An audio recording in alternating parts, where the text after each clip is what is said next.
Un des effets négatifs du fait que les médias soient dans les mains de 9 milliardaires en France, c'est par exemple que sur le plan économique, si vous voulez, tous ces médias pensent un peu la même chose.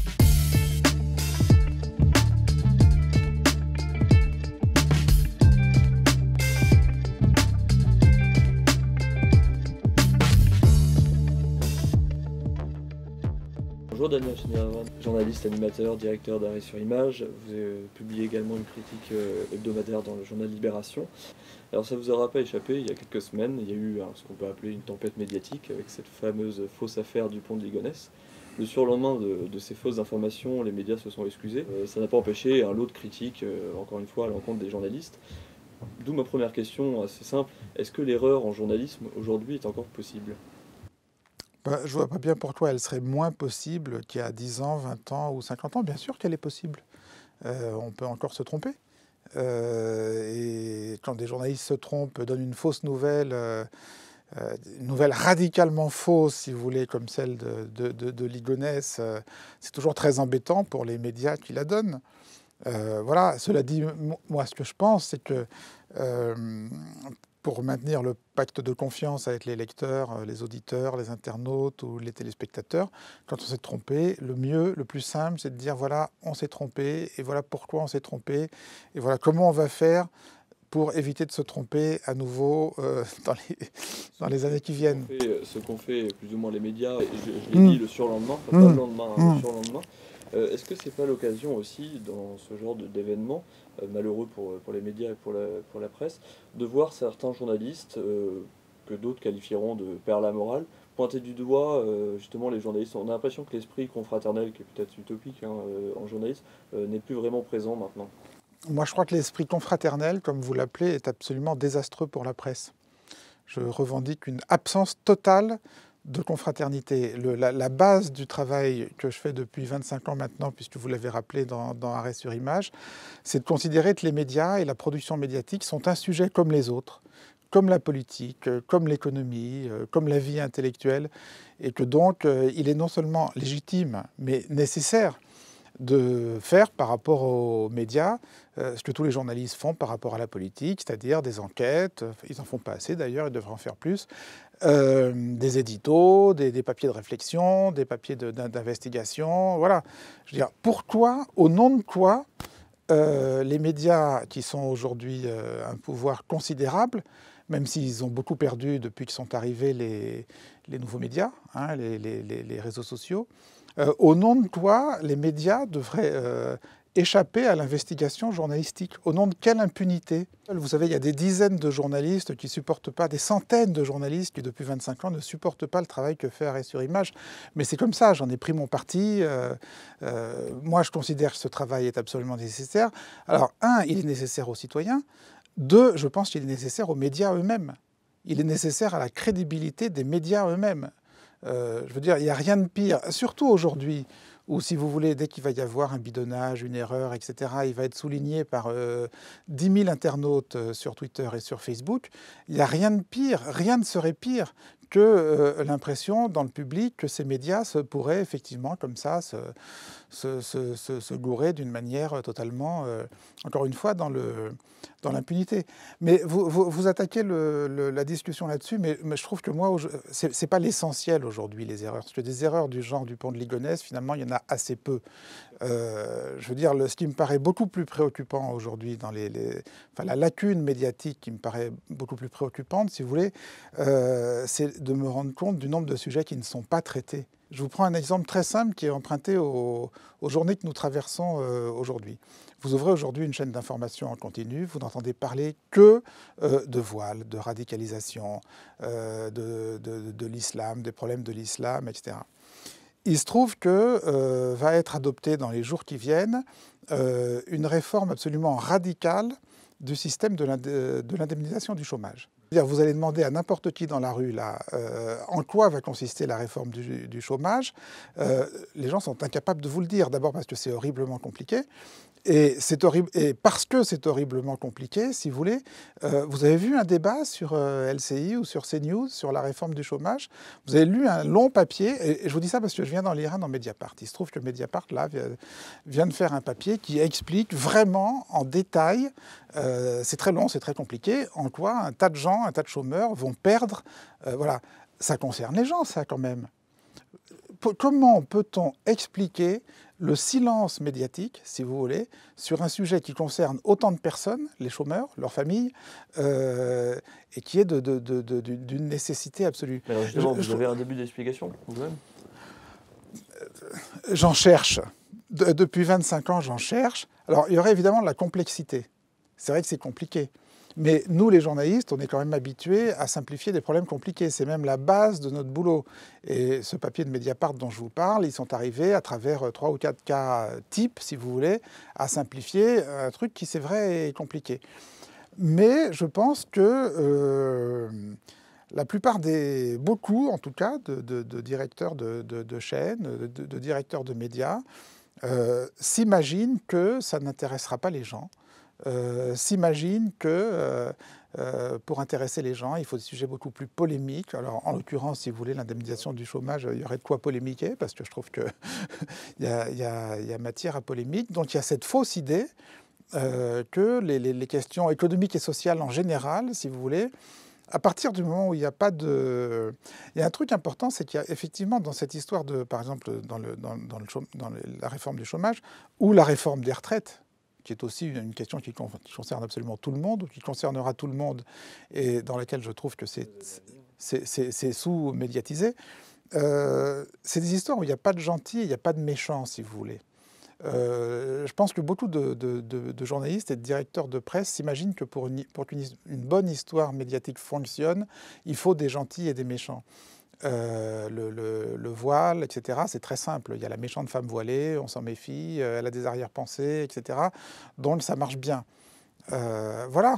Il y a une responsabilité du public aussi dans la recherche de buzz. Alors ça, c'est ce que se disent les journalistes et les patrons de médias pour se rassurer. Ils se disent, oui, mais c'est pas nous, mais c'est le public. Mais c'est pas vrai. Regardez, je vous parlais de Mediapart, regardez le succès de Mediapart. Il y a 10 ans, ils n'existaient pas, ils en sont à plus de 150 000 abonnés, je ne sais même plus, tellement ça va vite. Donc il y a une demande. Il y a une demande pour, effectivement, dans un univers médiatique et d'une superficialité terrifiante, il y a une demande pour des sujets de fond, pour des émissions longues. Regardez le succès, par exemple, d'une chaîne. Alors, on n'est pas dans le journalisme, hein, mais d'une chaîne comme Thinkerview, qui est une chaîne sur YouTube, comme vous d'ailleurs, qui fait des émissions très longues, avec du fond, où les gens ont le temps de parler, 1 heure, 1 heure et demie, 2 heures, et c'est beau, ça marche très bien. Alors vous me direz, c'est gratuit, mais n'empêche que ça marche très bien.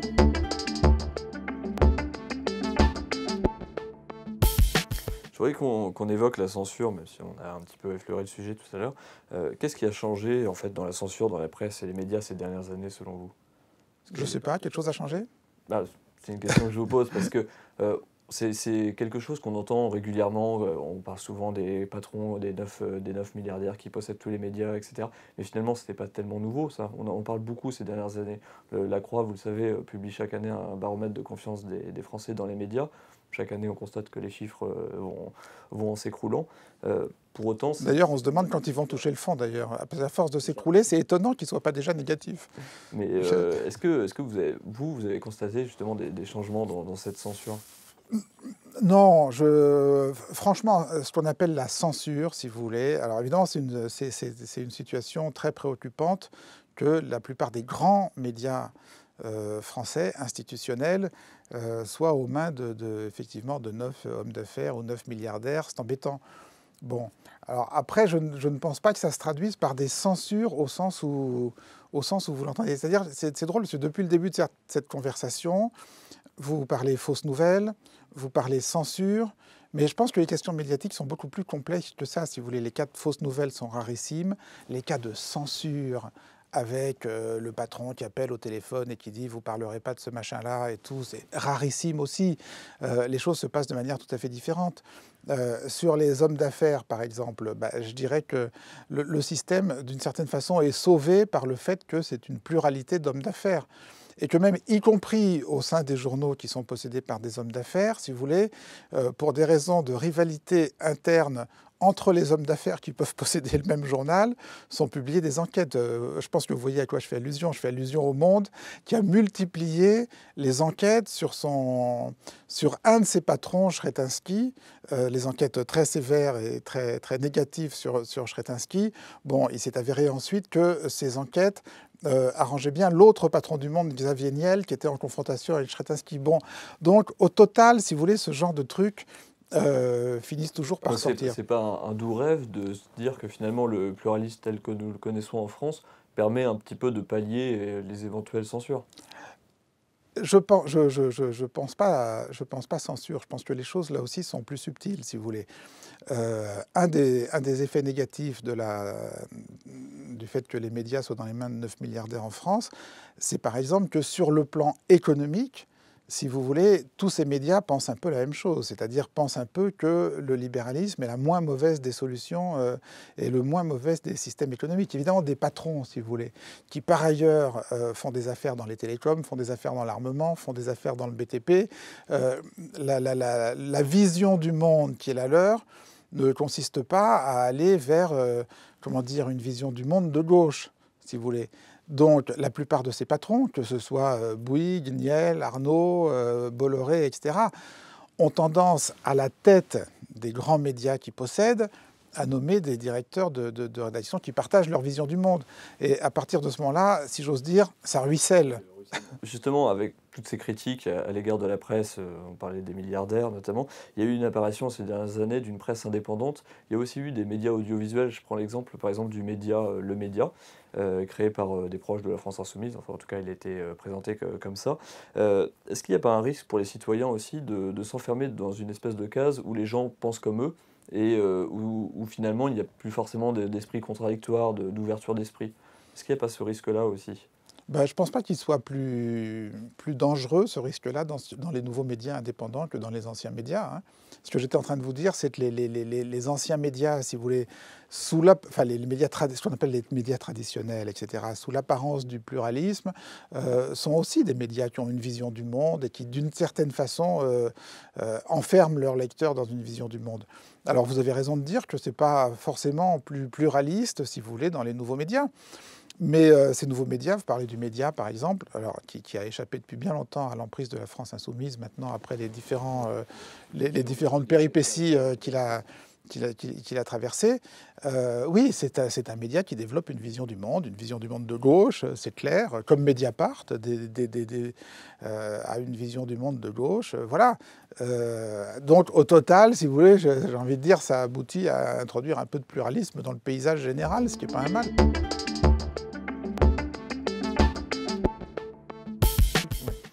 On parlait de la critique. Comment vous jugez l'autocritique des journalistes? Est-ce que les journalistes sont finalement des êtres qui ont du mal à se remettre en question? Ben oui. Alors pourquoi? Est-ce que c'est un problème d'ego? Est-ce que c'est... Alors on a parlé justement des directions qui ne favorisent pas forcément la remise en question des journalistes, mais pourquoi finalement on a l'impression que les journalistes ne se remettent difficilement en question? Je pense qu'un journaliste, si vous voulez, il est formaté pour dire à son public: voilà ce qui s'est passé, je le sais, et je vais vous le raconter. Je veux dire, il n'est pas formaté pour propager des messages de doute, si vous voulez. Donc, le jour où un journaliste doit se mettre face à une caméra et dire « je me suis planté, on s'est planté », je veux dire, ça va contre son être profond. Non mais, vous voyez ce que je veux dire? Et ça tant qu'il y aura une... tant que voilà, et ça, c'est consubstantiel à la mission des journalistes et à ce que sont les journalistes. Et effectivement, là-dedans, il y a un truc qui ne colle pas bien avec certains nouveaux médias, si vous voulez. Pas tous, hein, pas tous. Par exemple, un média comme Mediapart est encore voilà, un média de révélation qui met un point d'honneur à ne jamais se tromper, y compris quand parfois il peut leur arriver d'être un peu approximatif. Exceptionnellement, mais ça peut leur arriver. Internet, c'est autre chose. Internet, c'est de la conversation, c'est de l'enrichissement, c'est du dialogue avec les internautes. Donc, ça implique un type de message journalistique qui soit beaucoup plus dans, on va dire, la co-construction d'une vérité ou d'une information que dans la révélation verticale de c'est comme ça. Pour prendre l'exemple d'Arrêt sur Image, puisque moi je m'occupe donc d'un média internet depuis maintenant 12 ans, alors, il y a une équipe de journalistes et il y a une communauté d'internautes. Il n'y a pas de doute possible que c'est l'équipe de journalistes qui choisit les sujets, qui fait les papiers, qui fait les émissions, etc.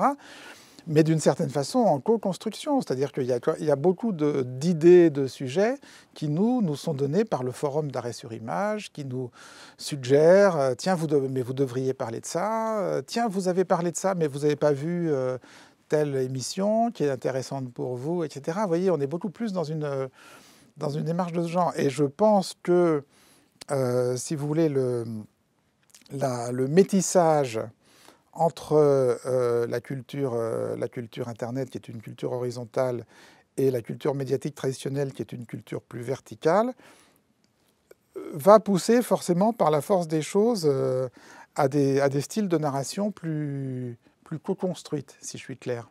Une autre question, est-ce que, selon vous, les citoyens ont conscience quelquefois parfaitement du prix de l'information? Parce que c'est aussi une question. Est-ce que les gens sont prêts à payer l'information, justement à l'heure d'Internet où on a l'impression que quelquefois tout est gratuit? Votre modèle économique vous-même, c'est des abonnements numériques. Est-ce que les citoyens ont suffisamment conscience de ça? Et ça rejoint peut-être une question sur l'éducation aux médias aussi. Est-ce que l'éducation aux médias est à privilégier? Je pense qu'ils n'en ont pas assez conscience. Et vous voyez, je vous disais beaucoup de bien d'Internet depuis le début de l'émission, et ça a été un effet pervers vraiment tout à fait négatif, que Internet a pu créer l'illusion qu'effectivement l'info était gratuite. Or, l'info n'est pas gratuite, l'information n'est pas gratuite. Là, vous êtes en train de faire une interview, vous êtes payé pour la faire, vous avez travaillé pour la préparer, on voit que vous avez une liste de questions, là. Donc c'est du boulot. C'est du boulot, ça se paye. Et voilà, il y a une pédagogie à faire effectivement auprès d'un certain nombre de gens, notamment des jeunes, qui, pour beaucoup d'entre eux, ne vont avoir connu que l'univers de la gratuité. Enfin, ça se tasse. Hein. Enfin, depuis, on pouvait dire ça il y a 10 ans, aujourd'hui ça se tasse. Il y a 10 ans, la musique était gratuite, elle l'est de moins en moins. Maintenant, il y a des abonnements. Il y a 10 ans, on pouvait télécharger tous les films. Là, maintenant, quand même, on fait un peu gaffe au virus et tout. Donc, et puis, il y a Netflix. Donc, si vous voulez, il y a une voilà, la culture de la gratuité est en train de l'illusion de la gratuité est en train de se dissiper peu à peu. Mais vous avez raison, c'est une pédagogie à faire. Je voudrais conclure cette interview par une dernière question. Il y a 1 an, il y a 2 ans maintenant, pardon, est passée une loi anti-fake news. On en a beaucoup entendu parler au début, plus beaucoup maintenant. Est-ce que vous estimez que c'est aux politiques de jouer un rôle d'arbitre dans la lutte contre les fake news?